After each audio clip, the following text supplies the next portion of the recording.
দাদা কেটে খেটে নেটে দেইয়া তা গুরু দাদা কেটে খেটে নেটে দেই গুরু দাদা দেই গুরু দাদা ধীরে থাকি তা ধীরে থাকি যা ধীরে থাকি রেগে দা দেই রেগে দা দেই রেগে দা দেই রেগে থাকি তাক তাকি রেগে যাও তো যাও তো যাও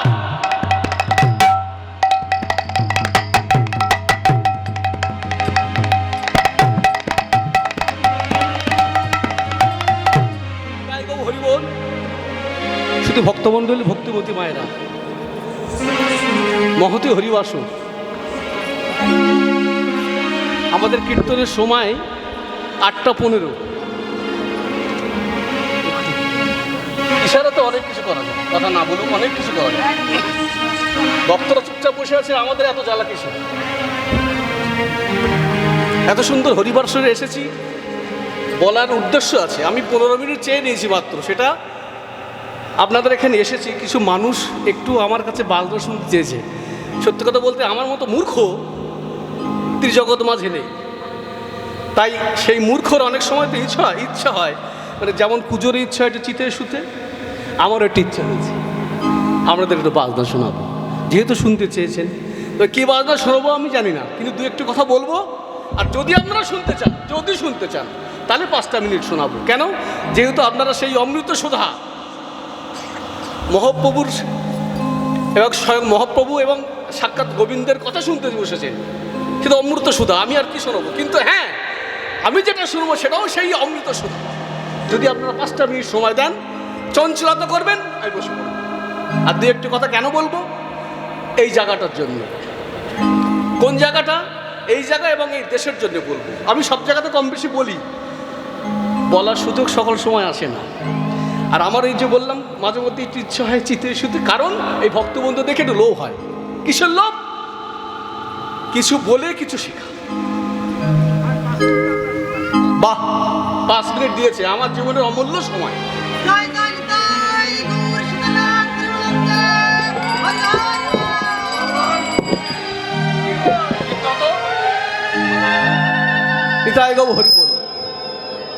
কেন জানেন কেন দু একটি কথা বলবো মাগো বাজাবেন শঙ্খ বাজাবেন হরিধ্বনি করবেন উলুধ্বনি করবেন এটা করতে হয় কেন এটা একটি সেবা ভগবানকে সেবার অনেক পদ্ধতি আছে শুধু ঘরের মধ্যে বিভিন্ন ধরনের মিষ্টি ব্যঞ্জন রান্না করে ভগবানকে সেবা দেবেন সেই এক সেবা আর তার থেকে অধিক সেবা যদি আসরে বসে তার নামে যদি জয়ধ্বনি দেওয়া যায় এর মতন সেবা আর নেই তা সেবার অধিকারে শুধু ওই কমিটির দাদা আর আমরা না আপনারাও সেই ভাগিদার তাই সেবা করার সুযোগ এখানে আছে বুঝে শুনে সেটাকে ব্যবহার করতে হবে আর এই সেবা এক মোক্ষম সময় কাজে লেগে যায় হ্যাঁ আপনারা সত্যি আপনাদের সত্যি কথা বলতে কি আমরা অনেক কষ্ট করে এসেছি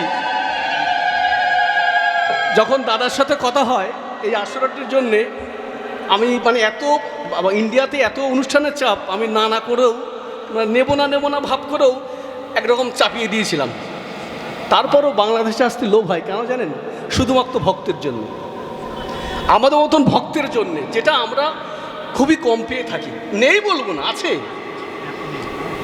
প্রেমের ভক্ত অবশ্যই আছে তো খুঁজে নিতে হবে আপনাদের চরণ ধরে বলবো আসরটি মাত্র 2 বছর আপনারা এই আসরটাকে একটু শক্তপোক্ত করে তৈরি করুন এর আগে যে ভাইটি বাবাটি গাইছিল খুব সুন্দর গাইছিল তার আগে একটা বাচ্চা মেয়ে গিয়েছে খুব ভালো গিয়েছে হ্যাঁ এদেরকে সুযোগ করে দিন যেমন আমার দেশে দেখছেন তো এখন কীর্তনের মধ্যে কত নোংরামি শুরু হয়ে গেছে আপনারা দেখছেন তো মোবাইল খুললে দেখছেন তো হ্যাঁ এই নোংরামিগুলো বাদ দিতে হবে আমাকে কখনো কখনো এদেশে আসলে বলে দাদা অমুক পালকে ঠিক করে দেবেন আমি বাবা ওই পালকে আপনি ঠিক করে নিন কেন আমরা এসেছি পদবলি কীর্তন শোনাতে মহাজন যেন গতস্য পন্থা ভালো করে শুনে নিন একটু কথাগুলো এগুলো কীর্তনের মধ্যে দরকার তাই বলছি আমরা এসেছি পদবলি কীর্তন গাইতে অর্থাৎ আপনাদের দেশে খেতুড়ি রাজশাহী জেলায় খেতুড়িতে যে মহোৎসব করেছিলেন শ্রী নরোত্তম দাস ঠাকুর এই কীর্তনের রীতিনীতি প্রথা উনি তৈরি করেছিলেন হ্যাঁ আর সেটাকে দেখুন আজকে বিলুপ্ত হতে চলেছে সেই প্রথা কিন্তু এখন নেই এখন যদি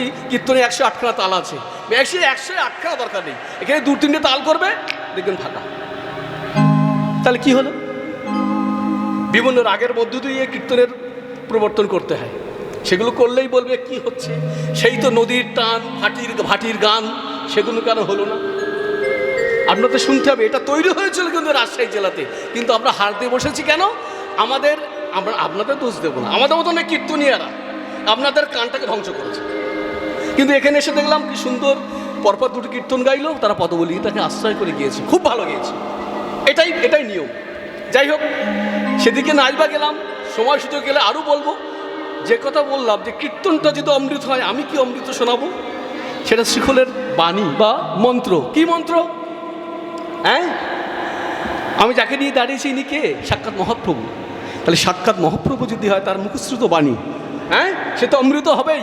আর কি করে ইনি মহাপ্রভু হলো? মাটির তৈরি মরা চামড়া ছাউনি, সে আবার মহাপ্রভু?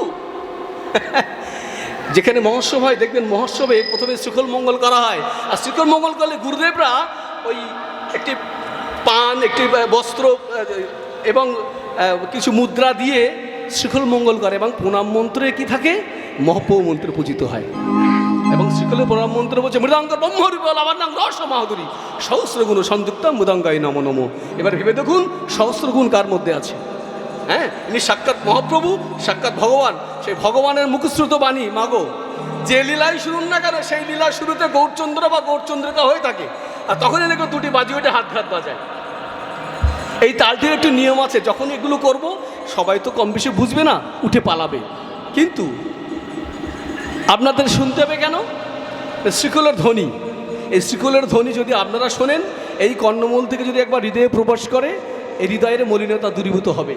হ্যাঁ, চুপটি করে শুনতে। মা গো, কথা বলছেন কেন? মাত্র তো 5 মিনিট টাইম চেয়েছি। শুনুন, ভগবানের মুখশ্রুত বাণী শুনবেন না বসে পড়ব? শুধু শুনলে হবে না, শুনে তার উদ্দেশ্যে হরিধ্বনি উলুধ্বনি করতে হবে। হ্যাঁ,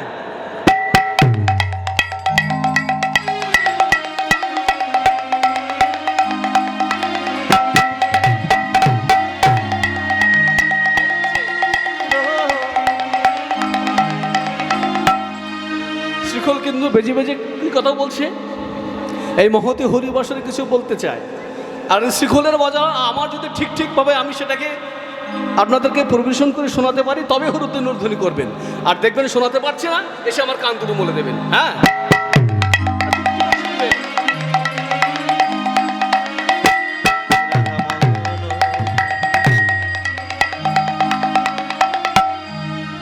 ঠিক করে বাবা, বড্ড কিনকিন হচ্ছে। কি সুন্দর শ্রীখোল বেজে বেজে বলছে, দাঁতেটে দাঁতেটে দাঁতেটে দাঁতেটে দাঁতেটে দাঁতেটে দাঁতেটে দা।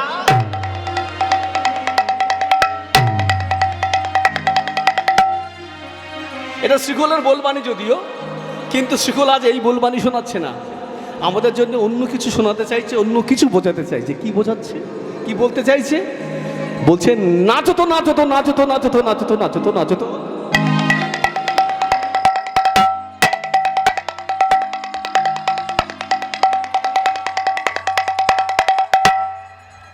শ্রীখোল নাচতে বলছে আমাদের কেন? আমরা কি নাচবো কেন? এসে হরিনাম কীর্তন শুনতে। নিত্য গীত বাদ্য, ভালো করে শুনবেন, নিত্য গীত বাদ্য কীর্তনের একটি ধারা। তার সর্বপ্রথম মহাপ্রভু নৃত্যের ধারা দেখিয়ে গিয়েছিলেন। হ্যাঁ, এই কীর্তনের মধ্যে নৃত্যের ধারাটা থাকবে। তাই সর্বপ্রথম আমাদের কলিহত জীবের জন্য বললেন তোমরা নৃত্য করো। তাই তো বললেন নাচো তো নাচো তো নাচো তো নাচো তো নাচো তো নাচো তো নাচো তো। কিন্তু কেউ কি নাচছে? নাচছে না। নাচতে গেলে কি হয়? বলবাণীর প্রয়োজন হয়। শ্রীখোল তার বলবাণীতে বেজে বেজে কি বলছে? বুঝো থেকে ধেনে ধেনে নাচো তো নাচো তো, থেকে ধেনে ধেনে নাচো তো নাচো তো, থেকে ধেনে ধেনে নাচো তো নাচো তো।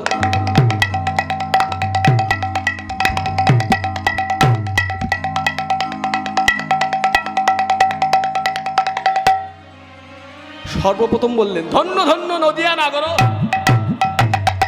ভালো করে শুনবেন, শোনার মতো কান হলে তবে কিন্তু শুনতে পাবেন, আমার মতন টিনের পিতলের কান হলে শুনতে পাবেন না। বললেন ধন্য ধন্য নদিয়া নাগর,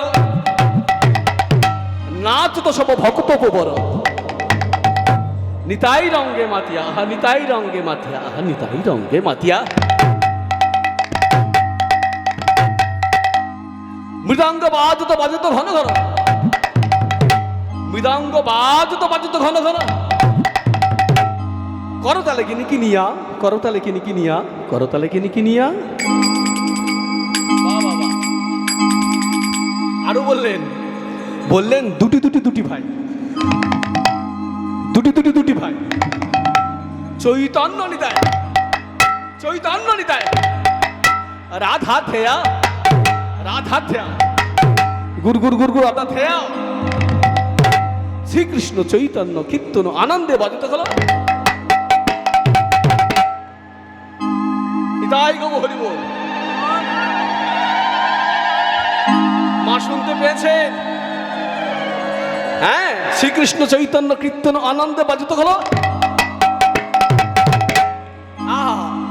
সবশেষে শিকল কি বললেন জানেন? বললেন